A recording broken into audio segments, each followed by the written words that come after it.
안녕하세요. 세모잡지입니다. 오늘의 주제는 백성을 위해 귀족의 권위마저 내려놓은 숭고한 여인 고다이바 부인의 전설입니다. 이미 이 그림은 익숙하실 겁니다. 고다이바 혹은 고다이프라고 이름이 전해지는 이 여인은 11세기 영국 코번트리 지방의 영주이던 백작 레오프릭의 아내였습니다. 코번트리는 당시 영국을 장악하고 있던 7개의 왕국 중 하나인 머시아에 속한 지방으로서 현재의 영국 중서부 지방에 해당하는 곳입니다. 레오프릭은 이 지역의 영주였던 아버지 레오프와인에게 3명의 형제를 제치고 정권을 물려받은 인물로서 머시아 백작이 되며 당대 많은 백작들 중에서도 손꼽히는 권력자 중 한 명이었다고 합니다. 당시 상당한 재산과 권력으로 지역에서 엄청난 위세를 떨치던 인물로 전해지죠. 레오프릭 개인을 상징하던 엠블럼이었던 쌍두 독수리가 훗날 영국 군대의 많은 상징물로서 계승된 것만 봐도 그의 영향력이 엄청났음을 짐작할 수 있습니다. 또한 레오프릭과 아내인 고다이바의 관계만 보아도 레오프릭의 지위를 알 수 있죠. 레오프릭은 당시 60대의 노인이었고 아내인 고다이바는 16살의 젊은 여성으로서 레오프릭의 본처가 아닌 첩이었습니다. 지금이야 60대를 노인이라고 부르기 뭐하지만 당시의 60대는 정말 오늘 내일 하는 나이였기 때문에 그 나이에 16살의 젊은 여성을 첩으로 들일 정도의 힘이 있던 사람이라는 것이죠. 레오프릭은 이런 자신의 권세를 너그럽게 쓰는 인물은 아니었나 봅니다. 그는 당시 자신의 영지에서 악독한 세율로 백성들을 착취하기로 유명했다고 합니다. 특히 농민들을 대상으로 가혹한 세금 정책을 시행했다고 알려졌죠. 그는 말년까지 많은 전쟁에 자신의 군대를 파견하는 방식으로 주변 지역에 자신의 영향력을 행사하고 있었기 때문에 그렇게 착취한 세금은 그의 군대를 운영하기 위해 쓰이지 않았을까 싶습니다. 이러한 남편의 폭정을 보다 못한 어린 아내인 고다이바는 남편에게 백성들의 조세 부담을 덜어줄 것을 부탁했습니다. 하지만 레오프릭이 순순히 아내의 말을 듣고 세금을 줄여줄 리는 만무했죠. 문헌을 통해 볼 수 있는 둘의 모습은 일반적으로 볼 수 있는 동등한 부부의 모습은 아닙니다. 그도 그럴 것이 일단 둘의 나이차만 봐도 50살 가까이 날 뿐만 아니라 고다이바는 레오프릭의 후첩이죠. 정확하게 알려지지는 않았습니다만 16살의 60대 남편의 첩으로 시집을 온 것을 보면 집안 사정 등으로 인해 거의 팔려오다시피 시집을 오지 않았나 싶습니다. 어쨌든 레오프릭은 고다이바의 말을 귀담아 듣지도 않고 그냥 무시해버립니다. 그럼에도 불구하고 고통받는 백성들을 두고 볼 수 없었던 고다이바는 남편에게 계속해서 세금을 줄여줄 것을 부탁했다고 하죠. 그러자 이에 받아치는 레오프릭의 말이 가관이었습니다. 그는 고다이바에게 실오라기 하나 걸치지 않은 나체로 말을 타고 영지를 한 바퀴 돌면 세금을 줄여주겠다는 조건을 내겁니다. 자신의 뜻에 반하는 고다이바에게 망신을 줄 요량이었는지 아니면 고다이바가 절대로 하지 못할 것이라고 생각했는지는 모르겠습니다만 결국 고다이바는 고민 끝에 레오프릭의 제안을 받아들이게 됩니다. 고통받는 백성들을 위해 자신을 희생하겠다고 마음먹은 것이죠. 이게 지금 생각해도 말이 안 되는 일이지만 당시로서는 더욱 그랬죠. 지체 높은 귀족 부인이자 영주의 후첩이 알몸으로 영지를 돌아다닌다는 것은 있을 수 없는 일이었습니다. 그래서인지 이 충격적인 소문은 빠르게 영지 전체에 퍼지게 됩니다.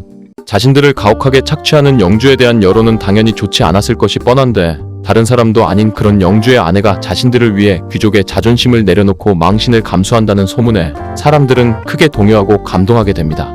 그리고 모든 사람들은 고다이바가 알몸으로 영지를 도는 동안 절대로 밖을 보지 않기로 약속하죠. 다들 문을 걸어 잠그고 커튼을 치고 절대로 밖을 보지 않기로 맹세한 것입니다. 다음날 해가 뜨고 고다이바는 레오프릭과의 약속대로 실오라기 하나 걸치지 않은 채로 말을 타고 영지를 돌기 시작했습니다. 그녀의 몸을 가리고 있는 것은 오직 그녀의 긴 머리카락이 전부였죠. 사람들은 약속한 대로 각자의 집에서 문을 걸어 잠그고 커튼을 치고 고다이바가 돌아갈 때까지 기다렸습니다. 몇몇 사람들은 자신들 때문에 그런 행동까지도 감행하는 고다이바를 위해 집안에서 기도를 올리기도 했다고 하죠. 하지만 어딜 가나 약속을 어기고 일을 망치는 사람이 한 명쯤은 있는 법입니다. 톰이라는 이름의 한 양장점 직원이 약속을 어기고 몰래 커튼을 걷어 고다이바의 몸을 훔쳐보려고 했던 것이죠. 톰이 고다이바를 보려고 커튼을 걷는 순간 아주 강렬한 빛이 톰의 눈을 비추며 톰은 그대로 장님이 됐다고 합니다. 그래서 지금은 엿보는 톰이라는 말이 관음증 환자를 지칭하는 말로 쓰인다고 하죠. 어쨌든 레오프릭은 자신과의 말도 안 되는 약속을 지킨 고다이바에게 감동하여 세율을 낮추었을 뿐만 아니라 더 이상의 폭정을 멈추었다고 전해집니다. 이 전설로 인해 기존의 질서나 관행에 맞서 파격적인 행동으로 원하는 바를 이루어내는 정치적 행동을 이르는 말로 고다이바즘이라는 말이 생겨났다고 하네요. 이후 기록에 따르면 레오프릭과 고다이바의 이름으로 세워진 교회들이 상당히 많습니다. 또한 레오프릭이 여러 수도원을 후원했던 기록들도 많이 남아있죠. 고다이바 부인의 이야기는 이후 많은 영화와 그림 등으로 재현되기도 했는데 여기에는 의외의 반전이 있습니다. 사실 이 이야기는 종교적 교훈을 전파하고 사람들을 교회를 이끌기 위한 목적으로 많이 전해져 오던 이야기입니다. 왜냐하면 고다이바 부인은 독실한 크리스찬이었고 백성들을 위한 그녀의 이런 행동은 크리스찬으로서의 양심에 따른 행동이었다는 것이죠. 신을 믿지 않던 레오프릭도 이 일을 계기로 고다이바를 따라 독실한 크리스찬이 되었고 그래서 많은 교회를 짓고 수도원을 후원하는 등의 생활을 하며 말년을 보냈다는 것입니다. 역사학자들은 레오프릭과 고다이바 자체는 실존인물이고 이들이 독실한 크리스찬으로서 많은 교회를 짓고 수도원을 후원한 것까지는 사실이지만 해당 전설 자체는 신빙성이 낮은 야사 정도로 치부합니다. 우리나라도 그렇듯이 특정한 종교적 교훈을 설파하기 위해서 실존인물을 주인공으로 한 관련 설화 등이 생겨나는 것은 흔한 일이죠. 실제로 기록을 뒤져보면 이야기에 계속해서 살이 덧붙는 것을 확인할 수 있습니다. 레오프릭 백작이 한창 위세를 떨치며 폭정을 했다고 알려진 시기는 1040년대인데 레오프릭은 그 전부터 교회를 짓고 수도원을 후원한 기록이 존재합니다. 또한 정확한 기록은 없지만 고다이바가 레오프릭에게 시집을 간 시기는 대략적으로 1010년 전으로 추정되는데 반해 레오프릭이 그 전에 세운 교회도 존재하죠. 게다가 고다이바가 백성들을 위해 나체로 마을을 돌았다는 기록은 고다이바가 살았던 시기인 11세기 당시에는 찾아볼 수가 없습니다. 그와 관련된 가장 빠른 기록이 약 200년 후인 13세기죠. 또한 고다이바의 몸을 몰래 훔쳐봤다는 양장점 직원 톰의 존재는 18세기 기록에서야 처음으로 언급됩니다. 그리고 이 전설을 듣다 보면 코번트리가 상당한 규모를 가지고 인구수도 어느 정도 되는 지역인 것 같은 느낌이 들지만 당시 코번트리는 100명도 안 되는 인구를 가진 지역일 것으로 추정된다고 합니다. 물론 그렇다고 해서 그것이 레오프릭 백작의 위세를 의심할 근거는 되지 않습니다. 그의 영지는 코번트리만 있는 것이 아니었으니까요. 게다가 대도시와는 상당히 거리가 있는 시골 변두리였기 때문에 그런 곳에 양장점이 있을 것이라는 생각은 후대 사람들의 빈약한 상상력일 것이라고 하네요.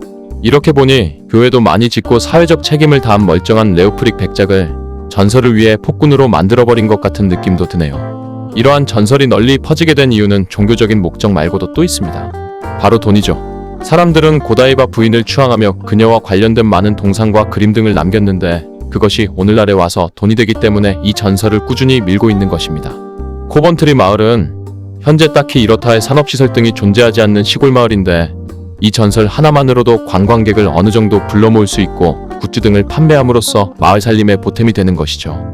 코번트리에서 그나마 유명한 관광 명소였던 코번트리 대성당은 전쟁으로 인해 외벽만 남아 꼬리말이 아닌 상태이기 때문에 고다이바 부인만이 이 마을의 유일한 돈줄인 것입니다. 그래서 현재 영국 코번트리 마을의 상징물은 당연하게도 알몸으로 말을 타고 있는 고다이바 부인의 모습이며 코번트리 기차역에는 그런 고다이바 부인의 동상이 떡하니 서 있기도 합니다. 또한 그와 관련된 많은 굿즈들도 발매되고 있습니다. 마치 미국의 로스웰 사건과 비슷하죠. 미국 로스웰에는 많은 음모론자들과 외계인 추종자들이 외계인 박물관을 가기 위해 모이기 때문에 그 지역 사람들은 로스웰 외계인 사건을 계속해서 언급하니까요.